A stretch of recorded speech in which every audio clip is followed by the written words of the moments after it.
Hello everyone. Ganapati నవరాత్రులు start అయ్యాయి కదండీ! ఇంకా మీరందరూ ఎట్లాంటి గణపతులందరిని చూసారు? నేనైతే కరీంనగర్‌లో కొన్ని డిఫరెంట్ గణపతులనైతే చూసానండి.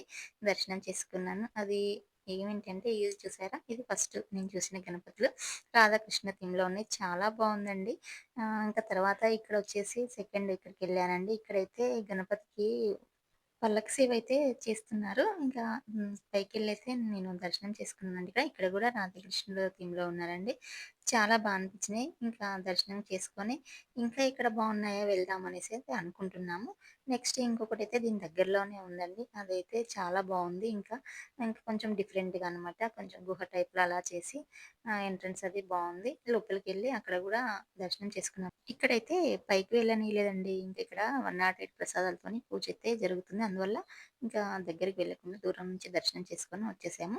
తర్వాత మా ఇంటి దగ్గర ఉన్న గణపతి దగ్గరికి వెళ్ళి పూజ చేసుకున్నాను. తర్వాత అక్కడొచ్చేసి పిల్లలకు గేమ్స్ అది పెడుతున్నారు. తర్వాత ఇంకా మా ఇంటికి ఇంకొక లైన్‌లో ఉన్న గణపతి దగ్గరికి వెళ్ళామండి. ఇక్కడ పూజ కంప్లీట్ అయ్యాక అక్కడ సరస్వతి పిల్లల చేత సరస్వతి పూజ అయితే చేపిచ్చారండి. మేము కూడా ఆ పూజలో పాల్గొన్నాము. తర్వాత హారతి ఇచ్చేశారు. ప్రసాదం తీసుకొని ఇంటికైతే వచ్చేసామండి. నేను చూసిన గణపతిలో మీకేం నచ్చాయో కామెంట్ చేయండి.